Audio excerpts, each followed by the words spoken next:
Mostrando amor. Cuando miramos un título como esto, ¿qué viene a nuestra mente? ¿En qué pensamos? ¿Cómo mostraríamos amor a nuestros hijos? Tal vez viene a nuestra mente abrazándolos, besándolos, acariciándolos, consintiéndolos, algunos alcahueteándolos. Pero vamos a ver qué nos dice la palabra de Dios de cómo mostramos amor a nuestros hijos y cómo Dios muestra también su amor para con sus hijos. En la carta a los Hebreos, en el capítulo 12, por favor, capítulo 12, el verso número 6 en adelante, nos dice la palabra del Señor. Pues el Señor disciplina a los que ama y castiga a todo el que recibe como hijo. Vamos a leerla, estamos en la nueva traducción viviente. El Señor, ¿qué? Disciplina a los que ama y ¿qué más? Y castiga a todo el que recibe como hijo.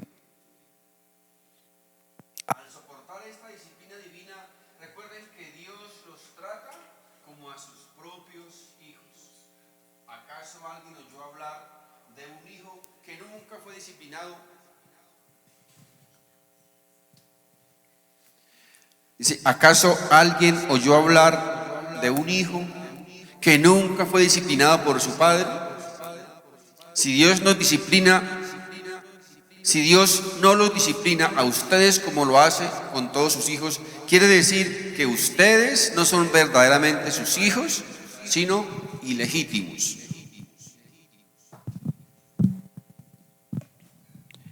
Ya que respetábamos a nuestros padres terrenales que nos disciplinaban, entonces, ¿acaso no deberíamos someternos aún más a la disciplina del Padre de nuestro espíritu y así vivir para siempre? Pues nuestros padres terrenales nos disciplinaron durante algunos años e hicieron lo mejor que pudieron, pero la disciplina de Dios siempre es buena para nosotros a fin de que participemos de su santidad. Ninguna disciplina resulta agradable a la hora de recibirla. Al contrario, es dolorosa, pero después produce la apacible cosecha de una vida recta para los que han sido entrenados por ella. Amén. Entonces, ¿cómo es que nuestro Dios nos muestra su amor también? A través de la disciplina, de la corrección y aún del castigo si es necesario. Nos dice aquí el escritor que nosotros respetábamos a nuestros padres, los honrábamos, siendo ellos humanos, siendo imperfectos. Cuando nos castigaban, ¿verdad? Los respetábamos. Dice aquí, ¿cuánto más debemos hacerlo con nuestro Padre Celestial que es perfecto? Y que además, dice, su proceso de formación va a durar toda la vida. Nuestros padres nos castigaban por un tiempo, ¿verdad? Mientras crecíamos, ya cuando se sienten creciditos ya no se pueden tocar. Pero Dios, mis hermanos, con Dios no es así. Con Dios no nos podemos escapar. Su proceso de formación, repito, va a durar toda la vida, por más grandecitos que estemos. Así que mi amigo, cuando sientas la disciplina de Dios, ¿sabes qué debes hacer? Agachar la cabecita, humillarte y decir gracias, Señor, gracias. Perdóname porque tal vez estaba equivocado. Me he equivocado. En este texto, mis hermanos, el escritor, guiado por el Espíritu Santo de Dios, nos está diciendo que Dios nos expresa también su amor a través de la disciplina, a través de la corrección. Miren, ¿qué harías tú como padre si vas entrando un día allá del conjunto, tu apartamento, tu casa, y ves ahí un montón de niños, hijos de los vecinos, enfrascados en problemas, en insultos, en malos tratos, en mala educación. ¿Qué harías tú? ¿Saben qué haríamos? Normalmente no hacemos nada, ¿cierto? ¿Por qué? Porque no son nuestros hijos, son los hijos de los vecinos. Y nosotros no podemos pasar todo el tiempo educando a todos los hijos de los vecinos, ¿verdad? Ellos tienen sus padres que los deben educar. No nos tomamos, mis hermanos, el trabajo por alguien que no es nuestro hijo. Es algo normal, ¿verdad? Ahora, ¿qué tal, mis hermanos, si esos niños que están ahí son nuestros hijos? ¿Qué debemos hacer como creyentes y como buenos padres, verdad? Porque de hecho hay creyentes, papitos, que no disciplinan a sus hijos. Pero como creyentes y como buenos padres, ¿qué nos manda la Biblia? Que debemos educarlos, ¿verdad? Debemos educarlos. Por eso, mis hermanos, nosotros nos tomamos el trabajo, ¿verdad?, de educar a quién, a nuestros hijos, no a los hijos de los demás. Así que lo que dice aquí el escritor es que nuestros hijos deben recibir nuestra corrección, deben recibir nuestra disciplina. Nuestros hijos, ¿cierto? No los hijos de los demás. Papitos, aquí el Señor nos está diciendo muy clarito que si nosotros no corregimos a nuestros hijos, si no disciplinamos a nuestros hijos, es porque no los amamos. Yo sé que, y de hecho la Biblia lo dice, ¿verdad? El castigo, la disciplina, la corrección no es buena, a nadie le gusta, a veces es dolorosa. Nuestros hijos tal vez van a tener que llorar, pero es buena, dice el Señor, es buena. A veces tal vez pensamos, no, pero ¿cómo voy a castigar a mi niño? Es que lo amo tanto. Amigo, es lo contrario. Si no lo haces es porque no lo amas. Es todo lo contrario. En la misma manera en que le mostramos amor a nuestros hijos a través de un abrazo, de una caricia, de un beso, de la misma manera, mis hermanos, le estamos mostrando amor a nuestros hijos a través de la corrección, de la disciplina o de una nalgadita si es necesario. De la misma manera, mis hermanos, estamos mostrando amor a nuestros hijos. Así que, mis hermanos, si somos conscientes de que estamos siendo disciplinados por Dios, si somos conscientes que estamos siendo corregidos por Dios, debemos ¿qué? Debemos, dice la Biblia, gozarnos y alegrarnos. ¿Saben por qué? Porque sabemos que Dios nos está tratando como hijos. De hecho, el escritor Santiago en su capítulo 1, verso 2 dice: amados hermanos, cuando tengan que enfrentar problemas, considérenlo como un tiempo para alegrarse mucho. Otra versión dice: regocijémonos, gocémonos cuando estamos pasando por dificultades, por pruebas, por problemas. Gocémonos en el Señor. Nos dice también la Biblia que la disciplina y el castigo es incómodo, ¿verdad? Dice, nos duele, no es bueno. Pero mis hermanos, dice que es necesario, es necesario. Recordamos que nuestros hijos no siempre deben recibir lo que quieren, sino deben recibir ¿qué? Lo que necesitan. Así somos nosotros. Dios no nos da siempre lo que queremos, sino nos da lo que necesitamos. Ustedes se imaginan qué pensaría un árbol si pudiera hablar, si pudiera sentir. ¿Qué diría un árbol cuando llega a su jardinero con la podadora y comienza a cortar sus ramas, todo lo que le sobra? ¿Qué diría el árbol? ¿Qué pensaría el árbol? Uy, pero este man, ¿por qué no me quieres? Esto me duele, ¿cierto? Me duele, me está quitando mis ramitas.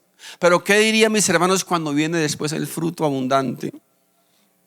Así, mis hermanos, somos nosotros. Cuando Dios nos poda, nos arregla, eso nos va a doler. Obvio que nos va a doler. Pero mis hermanos, ¿saben qué? Es bueno y es necesario, porque después viene el fruto abundante. Después viene el fruto, mis hermanos. El Señor Jesucristo, hablándole a su apóstol Pedro, le dijo en el Evangelio de Juan, capítulo 13, verso 7, le dijo, Jesús contestó, ahora no entiendes lo que hago, pero algún día lo entenderás. Eso también aplica para esto, ¿verdad? El Señor nos dice, hoy no entiendes, tal vez no entendemos lo que está pasando por nuestra vida, tal vez no entendemos la disciplina de Dios, la corrección de Dios. Dice, pero un día lo entenderán. Los que hoy somos papitos, recordemos que un día fuimos hijos, ¿cierto? Un día fuimos hijos. Y muchas de las cosas de nuestros papitos que hacían con nosotros no las entendíamos. A veces llegábamos hasta sentir odio por nuestros papás. ¿Por qué mi papá, por qué me castiga, por qué me pega, por qué me disciplina, por qué? No entendíamos. ¿Será que no me quiere?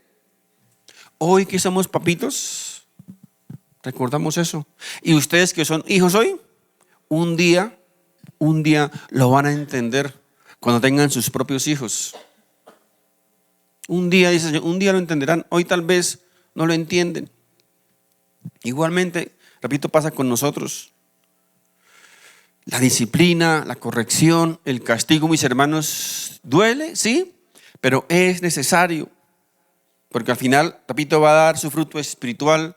¿Para quién? Para la gloria de nuestro Dios. Dios es un Dios bueno, es un Dios misericordioso y bondadoso que nos colma de muchas bendiciones, de muchos favores continuamente. Mis hermanos, pero tenga esto presente, Dios no está tan interesado en nuestra felicidad y bienestar como sí lo está en nuestra santidad. Dios no está tan interesado en que tengamos el mejor carro, la mejor casa, el mejor sueldo, como lo está en que nosotros seamos santos en nuestra santidad. Entienda esto, mi querido hermano, Dios no vino a este mundo, sufrió, sangró y murió para que nosotros seamos felices y saludables. No, mis hermanos, Dios vino a este mundo, sufrió, sangró y murió para salvarnos de la condenación del infierno. Dios vino a este mundo, sufrió, sangró y murió para sacarnos, para quitarnos de las garras del diablo y colocarnos en las manos del Padre. Dios vino a este mundo, sufrió, sangró y murió para sacarnos del reino de la oscuridad y ponernos en el reino de la luz. Esa es la razón, mis hermanos, fundamental por la cual Cristo vino a este mundo. Si hubiese otra manera, si hubiese habido otra forma, Jesús no hubiese tenido que venir. ¿Para qué? ¿A qué vendría a sufrir si hubiese otra forma de hacerlo, verdad? No nos dejemos confundir, mis hermanos, por el engaño del mundo y por el engaño de muchos falsos predicadores que nos quieren vender la idea de que lo más importante en esta vida es gozar, divertirnos y ser felices. Esa, mis hermanos, no es nuestra razón o nuestro propósito en esta vida. No vinimos aquí, mis hermanos, recuerdo, para gozar, divertirnos y ser felices. Porque si ese, mis hermanos, fuese la razón, entonces estaremos diciendo que Jesús fue el hombre más desdichado de esta tierra. Lo más importante, mis hermanos, y el propósito nuestro en esta vida debe ser el ser santos, el agradar a Dios haciendo su voluntad. Ese, mis hermanos, debe ser el propósito nuestro en esta vida. Las demás cosas son añadiduras. Las demás cosas pueden venir después.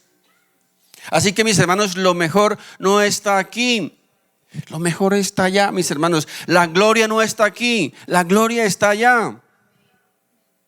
Muchos quieren vendernos la idea diferente, ¿verdad? De que lo mejor está aquí. No, no te dejes confundir, no les creas, mis hermanos. Lo mejor no está aquí, la gloria está allá. Lo mejor, mis hermanos, está allá. Y el único interés de Dios para nosotros en esta vida es que nuestra santidad. Tu santidad, que cada día seas más como el Señor Jesucristo. Ese es el propósito de Dios para cada uno de nosotros. Y Dios, mis hermanos, va a trabajar en nosotros. Oído, Dios va a trabajar en ti para cumplir ese propósito de muchas maneras, de muchas formas. A unos, como el hierro en el yunque. ¿Sabe cómo lo trabajan? A golpes, ¿verdad? A golpes. A otros, como el barro en manos del alfarero, ¿cierto? Con delicadeza, con suavidad. La pregunta, mis hermanos, es: ¿cómo quieres que Dios te trate? ¿Como el hierro? ¿Como el barro? Depende de cada uno de nosotros, ¿verdad?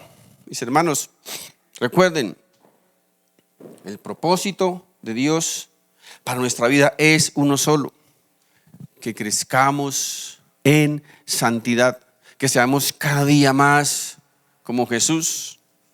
Así que tenemos que estar preparados para recibir la corrección de Dios, la disciplina de Dios de la mejor manera, porque es necesaria. Ahora, la disciplina de Dios, la corrección de Dios, no podemos asociarla siempre con castigo, ¿verdad? A veces es así, pero otras veces solo quiere traer corrección y disciplina, porque Él solo quiere librarnos tal vez de algún mal. Es decir, a veces estamos rogando, estamos pidiendo al Señor por algo y el Señor nos dice: no, porque no te conviene, ¿cierto? No te conviene, no te lo voy a dar porque no te conviene. Así que la disciplina y la corrección, mis hermanos, no la podemos asociar siempre con el hecho de que hemos cometido un pecado o de que estamos pecando y que estamos recibiendo un castigo. Porque la disciplina de Dios y la corrección de Dios a veces también, mis hermanos, a veces es usada como instrucción y como enseñanza. Repito, no necesariamente como un castigo por un pecado o algo que estamos haciendo mal. ¿Recuerdan a Job? Es una historia muy conocida por todos, ¿verdad? ¿Cuántas penalidades tuvo que pasar Job? ¿Cuánto sufrió Dios? Perdón, ¿cuánto sufrió Job? No había cometido ningún pecado, ¿cierto? Job no había pecado. De hecho, la Biblia dice que Job era un hombre recto delante de Dios. Dios no lo estaba castigando porque estuviese pecando o porque estuviese haciendo algo malo. Pero sus amigos religiosos que le decían: Job, ¿qué has hecho? ¿Qué has hecho? Algo teniste que haber hecho, porque ¿cómo es posible que estés sufriendo de tal manera? ¿Qué has hecho? Arrepiéntete, porque has hecho algo gravísimo tal vez. Pero estaban equivocados. Job no había pecado, ¿verdad? Job no estaba haciendo nada malo. ¿Sería que a Job le faltaba fe? Por el contrario, pienso que tal vez le sobraba fe a Job. ¿Sería que a Job, mis hermanos, le faltó decretar sanidad, le faltó declarar libertad? ¿Le faltó echar fuera a esos demonios para que tu vida fuese libre? Mis hermanos, ¿saben por qué Job no hizo eso? Porque eso no existía, mis hermanos. Eso no existe en la Biblia. Esas tonterías vienen de hace unos 30, 40 años. Alguien se las inventó allá en los Estados Unidos e inundaron el mundo entero con esa doctrina del pensamiento positivo, de la confesión positiva. Job no había cometido ningún pecado. ¿Saben qué? Solo Dios, mis hermanos, estaba usando a Job para cerrarle la boca al demonio. Estaba usando a Job para mostrar su gloria, pero no porque hubiese hecho algo que ofendiera a Dios. Estaba usando eso, ¿saben para qué también? Para que Job llegara a conocer más todavía a Dios. Miren, escúchame lo siguiente. Job, aunque dice la Biblia que era un hombre recto, un hombre apartado del mal, temeroso de Dios, justo, miren lo que dice al final del libro. Miren, en el capítulo 42 de Job, en el verso 5 y 6 dice: hasta ahora solo había huido de ti, pero ahora te he visto con mis propios ojos. Me retracto de todo lo que dije y me siento en polvo y ceniza en señal de arrepentimiento. Qué tremendo, ¿verdad? Miren, Job, aunque era un hombre justo, un hombre santo, pero no había llegado a conocer a Dios de tal manera como después de haber pasado por esa situación tan terrible. Pastor, pero dicen algunos detractores de la confesión positiva, es que eso era en el Antiguo Testamento, pero ahora es diferente, ahora es por gracia, ahora todo es amor. Ahora no pasa eso. Segunda de Corintios capítulo 12 verso 7. Nuevo Testamento. Aun cuando he recibido de Dios revelaciones tan maravillosas, así que para impedir que me volviera orgulloso, se me dio una espina en mi cuerpo, un mensajero de Satanás para atormentarme e impedir que me volviera orgulloso. Mis hermanos, un ejemplo aquí del apóstol Pablo. ¿Estaba Pablo pecando? No. Pero dice que Dios mandó sobre su vida una enfermedad, un aguijón en su carne. No sabemos qué era, pero parece que era algo grave.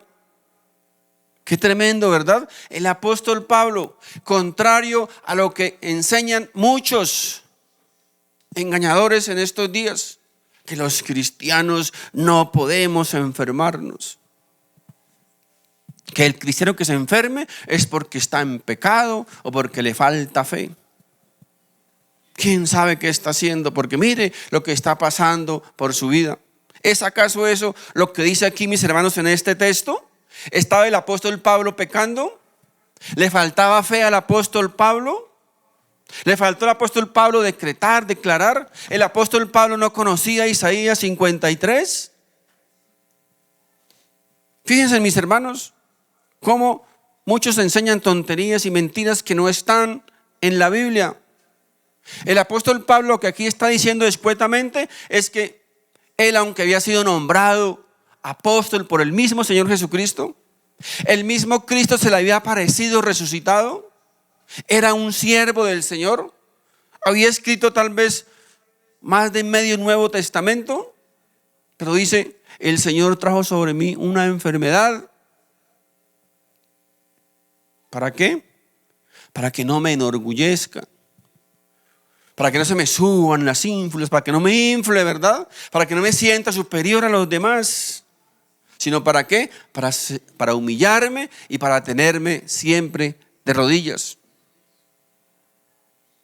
Mis hermanos, escuchen lo siguiente: si Dios hizo esto con el apóstol Pablo, entiéndalo, si Dios hizo esto con el apóstol Pablo, uno de sus más grandes siervos,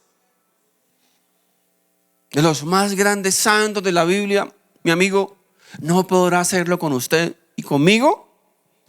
Bueno, a menos que nos sintamos superiores a Pablo, más santos que Pablo. Mis hermanos, cuántos pesares, cuántas dificultades, cuántos problemas, cuántas situaciones difíciles Dios puede traer o permitir en nuestra vida, mis hermanos, para guiarnos al camino de la santidad, como lo hizo con estos hombres. Esto, mis hermanos, nos debe enseñar que de ahora en adelante nuestra perspectiva de las pruebas debe cambiar. De hoy en adelante, mis hermanos, esa perspectiva debe cambiar. Sea lo que sea que estemos viviendo, sea lo que sea que esté pasando por nuestra vida, como hijos de Dios debemos entender que Él solo está instruyéndonos, Él solo está guiándonos por el camino de la santidad, para que seamos más como el Señor Jesucristo. Eso es lo que debemos entender y es lo que yo deseo que hoy por lo menos entendamos. Cambiemos nuestra perspectiva de esas situaciones.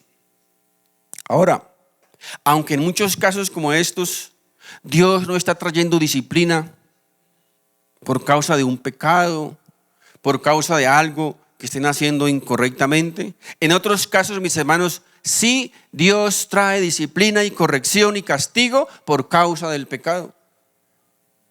Y oído, esto es muy fuerte y tal vez muy difícil para muchos de asimilar. Pero Dios puede disciplinarnos, puede corregirnos, puede castigarnos hasta tal punto de quitarnos la vida. Repito, es algo fuerte, ¿verdad? Pero está en la Biblia. Además, la pregunta es, ¿y por qué Él no puede hacerlo? ¿Acaso no es de Él nuestra vida? No somos de Él, no le pertenecemos a Él. ¿Por qué Él no puede quitarla cuando quiera? Como quiera. Si es de Él, ¿verdad? Es de Él. Si Él considera necesario hacerlo por causa de un pecado, para que no pequemos más, para evitar que otros nos imiten, como escarmiento para otros, Él puede hacerlo. Porque repito, nuestra vida le pertenece a Él, no es nuestra.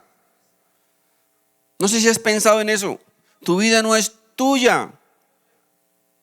Es que yo hago con mi vida lo que quiera. No es tu vida. No es tu vida. Dios puede quitarla cuando Él quiera, cuando menos piense.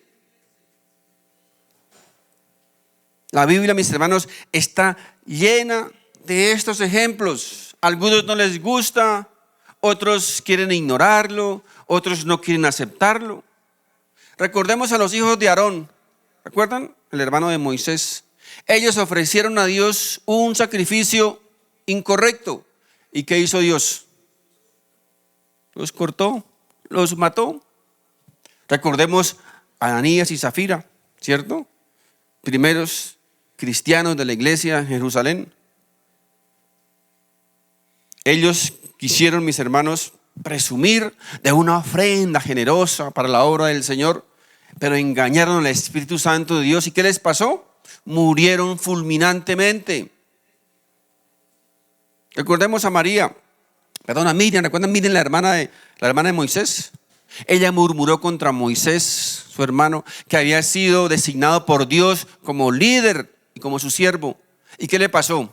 Dios la castigó con lepra. Entonces, mis hermanos, ¿cómo hacemos con lo otro? ¿A quién le achacamos esa corrección? ¿Al diablo? ¿Dios?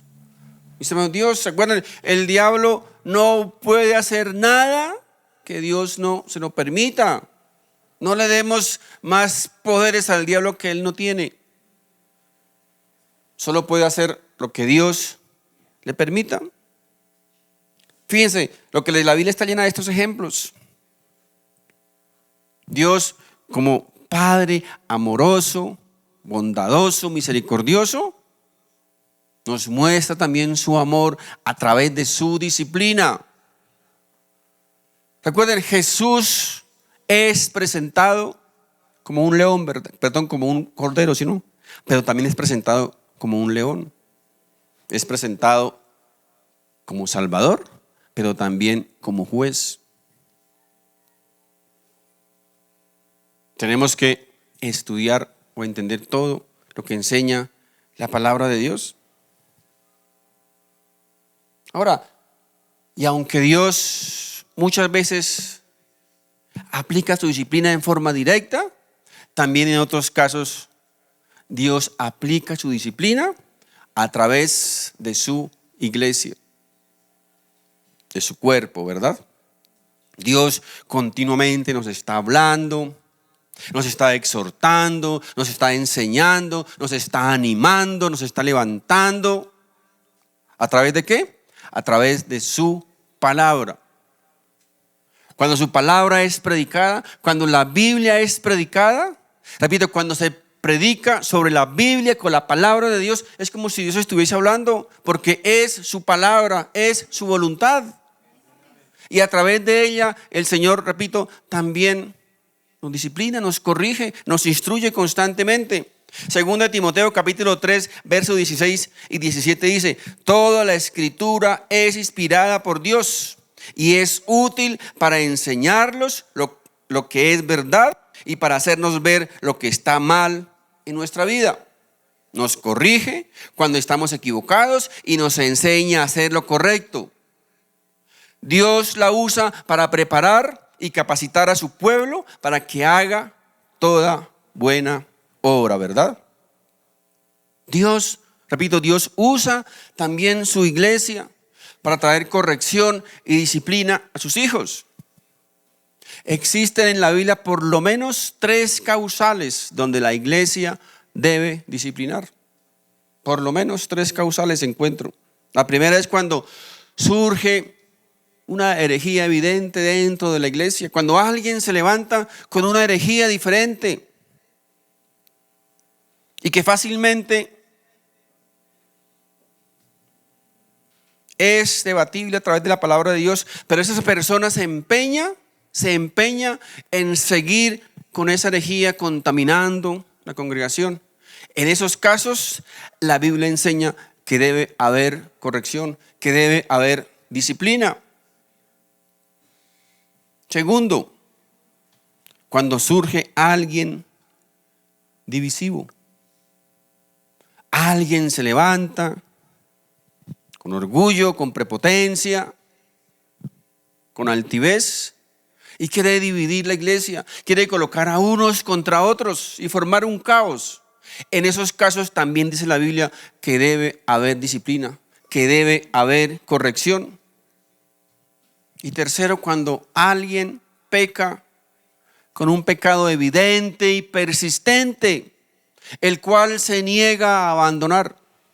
Ahora, porque si tuviésemos que disciplinar por cualquier pecado, entonces, mis hermanos, tocaba disciplinar toda la iglesia, ¿verdad? Siempre, todos los días, todos disciplinados, todos corregidos.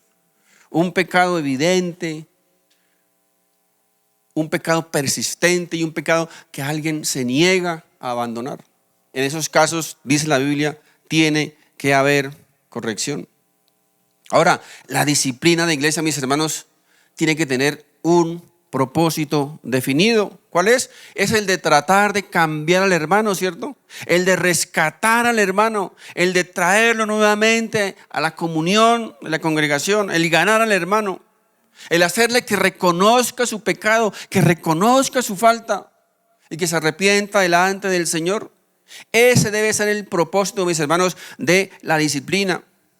No es caerle al hermano, acabarlo, destruirlo, herirlo, lastimarlo, empujarlo más para el infierno. No. La disciplina, mis hermanos, debe ser una especie de operativo de rescate. Una operación rescate, ¿verdad? Miren, la Biblia nos enseña a través de la parábola de las 100 ovejas que el Señor dice: deja las 99 y va en busca de la perdida, ¿cierto? Y nos dice que cuando la haya, ¿qué? Dice que hay gozo, ¿verdad? Por aquella oveja que estaba perdida. Él es el buen pastor. Dice: el buen pastor deja las 99 y va en busca de la perdida para traerla al redil, mis hermanos. Y nosotros, como sus siervos, como sus discípulos, ¿qué debemos hacer? Lo mismo, ¿verdad? Tener esa misma actitud que hubo en él, en el buen pastor. Si tu hermano peca contra ti, si tu hermano se está alejando, se está enfriando, se está yendo al mundo, ¿qué debemos hacer?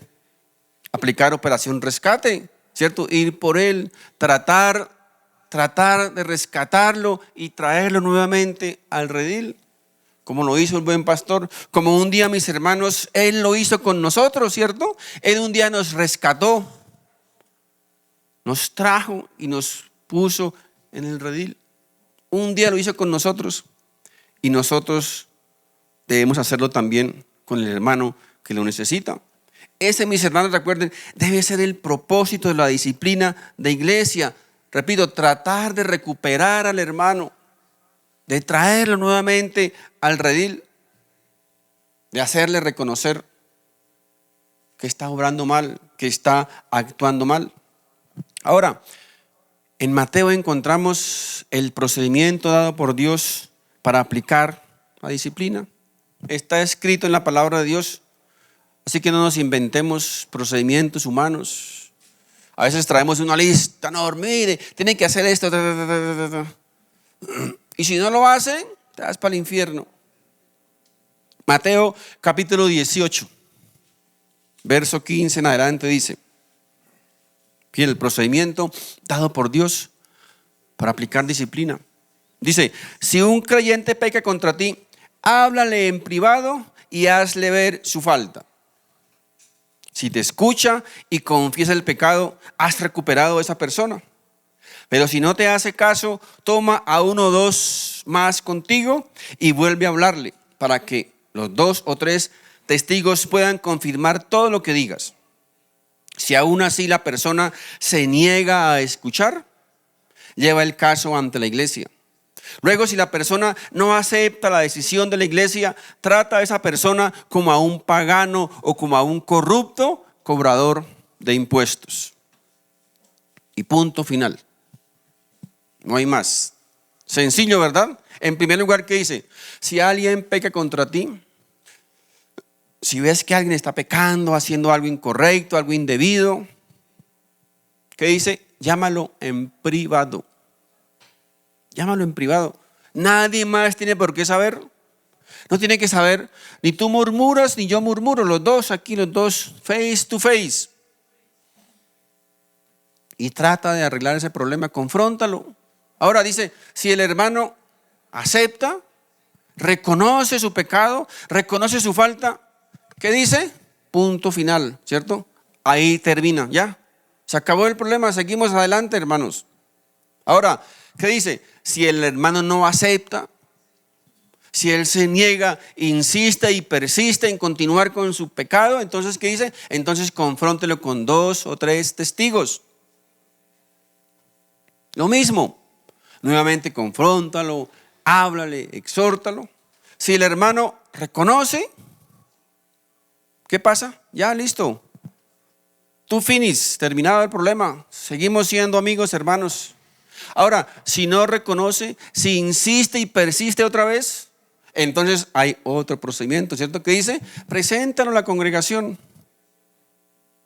No para que la congregación lo pisotee, lo humille, sino para que la congregación lo exhorte, ¿verdad? Ya hay más personas que van a hablar con él, tratar de encaminarlo, de hacerle que reconozca su falta, su pecado. Si él le reconoce, lo mismo, ¿verdad? Ya, terminó el asunto. No hay que pasarlo por noticias, ni por medios de comunicación, ni por las redes sociales. No, ya, se arregló ahí el problema. Ahora, ¿qué dice? Si no acepta, si él persiste en lo mismo, ¿qué pasa entonces? Entonces dice, hasta ahí llega nuestra responsabilidad, ¿cierto? Dice, hay que excomulgarlo, hay que expulsarlo de la congregación, expulsarlo de la iglesia. Yo sé que tal vez algunos van a decir, no, pero ¿cómo van a hacer eso? ¿Cómo van a echar al hermanito a la calle, al mundo, a que se pierda? Eso es falta de amor. Esa iglesia no tiene amor. Mi amigo, pero no es así. Aunque a nosotros como iglesia se nos acaben los recursos, no a Dios. A Dios no se le acaban los recursos. Porque fuera de la iglesia, mis hermanos, Dios puede tratar con él de otra manera. ¿Cierto? Imagínense ustedes que vamos a un paseo, una finca de campo. Vamos la familia. Y el dueño de la finca nos advierte, miren, la recomendación es que por favor, de noche, no vayan a salir de la casa porque hay perros bravos. Pero como en cada familia siempre hay uno más vivo, ¿cierto? Uno más avispado, el más abeja de la familia, ¿cierto? Entonces a medianoche dice, papi, voy a salir. Hijo, que no salga porque hay perros. No, yo voy a salir. La mami, hijo, por favor, ¿cómo vas a hacer eso? Dijeron que habían perros. No, pero eso no hace nada. Yo sé manejar los perros.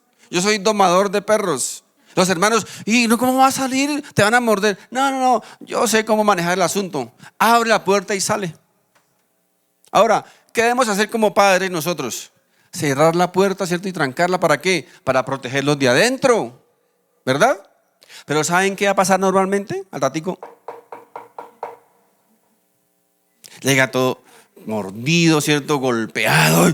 Sí, afuera hay perros y muerden duro.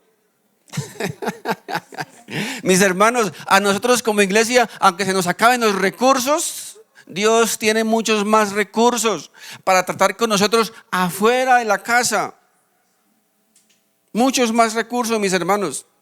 ¿Y saben cuáles son algunos de esos recursos?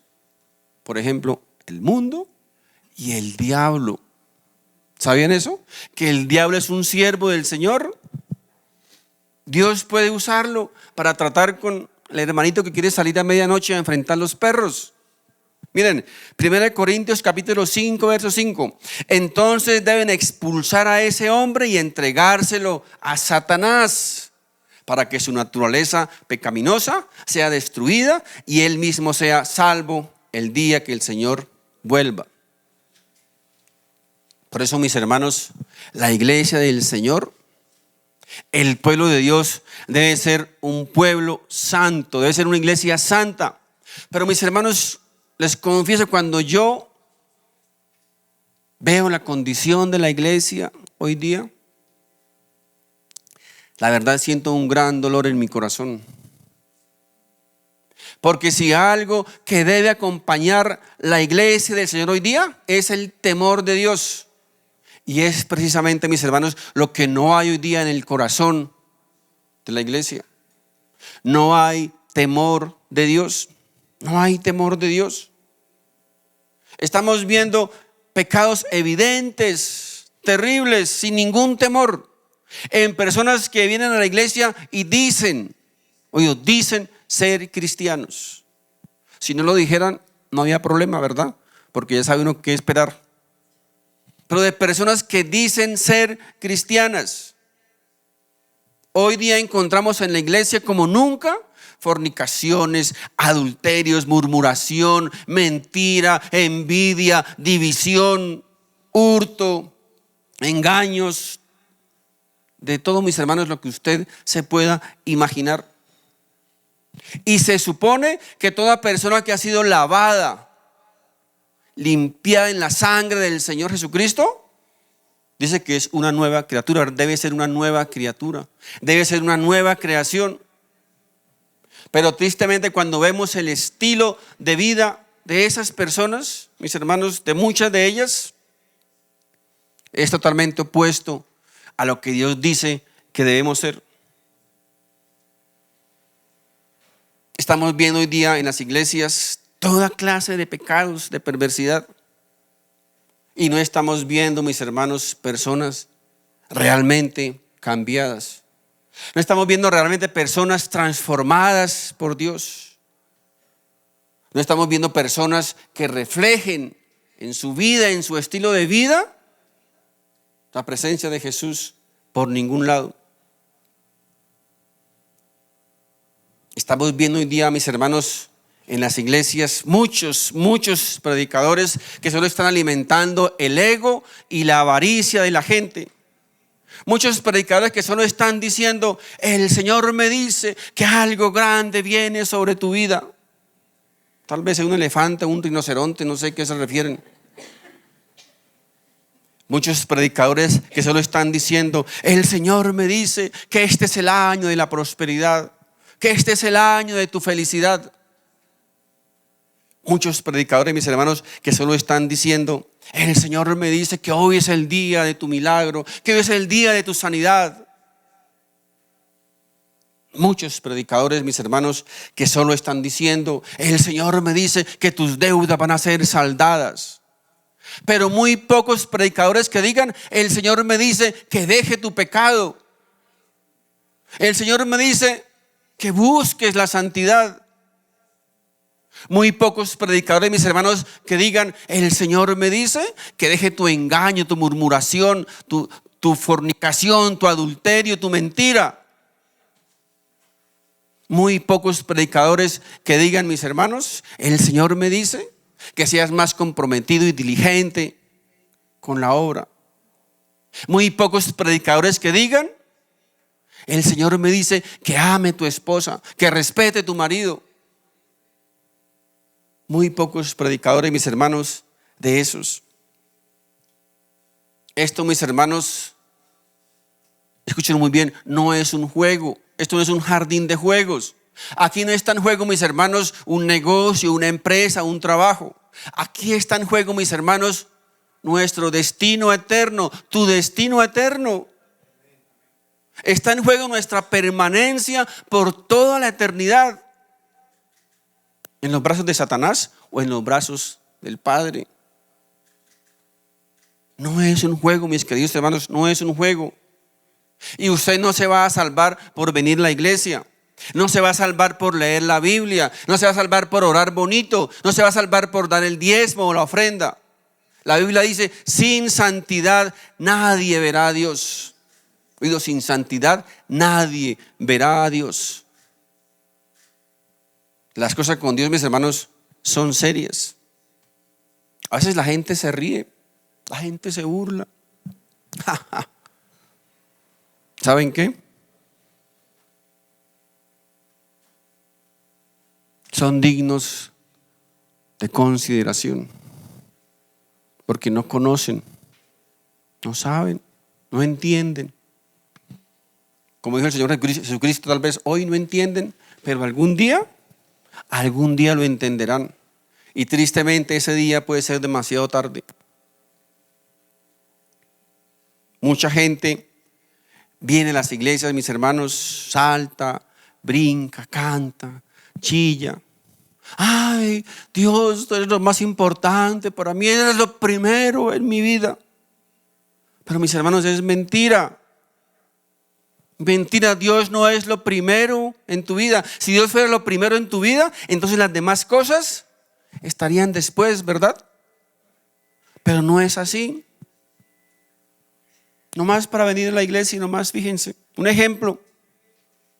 Tenemos 8 días, casi 130 horas en la semana para hacer las demás cosas. Y el domingo, que es 1 horita, 2 horitas, estamos dispuestos a cambiarlo por lo que sea. Por lo que sea. Ah, pero Dios es lo más importante para mí. Cuán distante estamos de la iglesia primitiva, ¿verdad? Cuán distante estamos de esos hombres y mujeres que estaban dispuestos a entregar su vida, a ser sacrificados en el circo romano, a ser descuartizados por las fieras con toda su familia, dispuestos a morir por la fe en el Señor Jesucristo. Personas que estaban dispuestas a ir a las cuevas, a las cavernas, a escuchar la palabra de Dios a costa de ser descubiertos y asesinados. Pero nosotros, mis hermanos, que tenemos toda la libertad para hacerlo, para venir a la iglesia con todas las comodidades del mundo, muchos en carros, en motos, todas las comodidades, no lo hacemos. Ah, pero sin embargo, Dios es lo primero en mi vida. Mentira, mentira, no nos engañemos. Mis hermanos, Dios demanda una iglesia santa. Dios demanda una iglesia perfecta, comprometida, que ame a Dios con todas sus fuerzas. Es lo que Dios demanda de su iglesia y de cada uno de nosotros. ¿Qué demanda? Santidad. Santidad.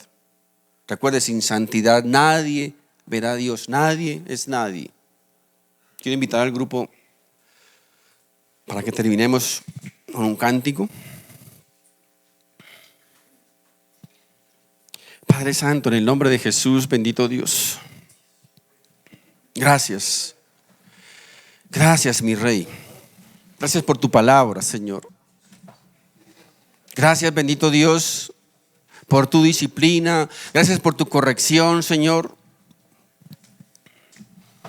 Porque a través de ella tú nos estás mostrando, nos demuestra tu amor.